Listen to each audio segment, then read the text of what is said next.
दोघं पण एक शेती सोडून इतर गोष्टींमध्ये अडकलेला असतो आणि हा एकनिष्ठ असतो शेतीशी.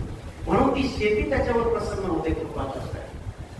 तुम्ही ज्या क्षेत्रामध्ये आहात त्या क्षेत्राचे शिवाजी व्हा, त्या क्षेत्राचे तुकोबा व्हा, हा संदेश साहित्यिकांनी तज्ञांनी या मातेला दिलेला.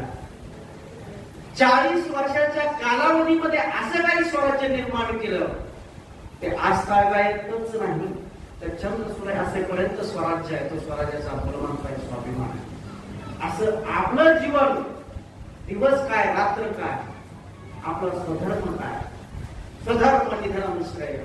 आणि इतरांचा धर्म, इतरांचं कर्म जर आपण स्वीकारलं, कुंभारानं ठरवलं शिकवायचं, गाडगी बनवणार कोण, लेकरबाळ खाणार काय? शेतकऱ्यानं ठरवलं आता व्याख्यानात फिरायचं, शेती करणार कोण? कर्मावर आधारित ही सगळी व्यवस्था कोलमडून जाईल. सगळ्या जगानं ठरवलं, चांगली गोष्ट सुद्धा घातक आहे या विश्वाला. सगळ्यांनी ठरवलं, सगळ्या माता मंडळीनं आजपासून संन्यास, मी तपाला मौन करण्याला बसते, घर वैकुंठाला गेल्याशिवाय राहणार नाही. तुम्ही जे करत आहात स्वधर्म आहे. तुम्ही जे कर्म करत आहात ते कर्म, आणि या संतांनी त्या कर्माला आनंदानं स्वीकारलं. कामामध्ये काम, काही म्हणा, प्राप्ती साधना आहे.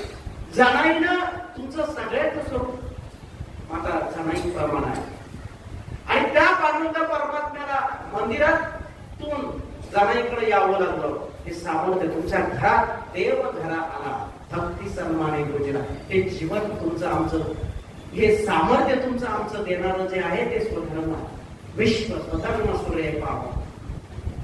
पुढे ज्ञानोबा सांगतात, जो जे वांछित तो ते लाहो. मला हे असं पाहिजे, काहींना वाटतं शेजाऱ्याचं वाटोळं झालं पाहिजे, आणि आता ज्ञानोबारांनी मागणी मागितली, आशीर्वाद पण देऊन मुक्त झालेले आहेत, चालेल काय? असं नाही.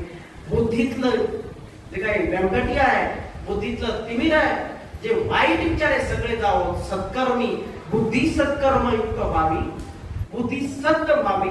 तेव्हा त्या बुद्धीतून येणारे विचार सत होतील, विचाराप्रमाणे आचरण सत होईल. फक्त आपण जातून एखाद्याच्या शेतामध्ये चोरी करतो अशीच करत नाही, विचार येतो बुद्धीमध्ये, तिथपर्यंत शरीर कार्य करतं, आणि मग पुढची प्रक्रिया अजून जास्त पोच लावला जातो. तेव्हा योग्य काम करण्यासाठी सत्कर्मी रती वाढो, आणि पुढे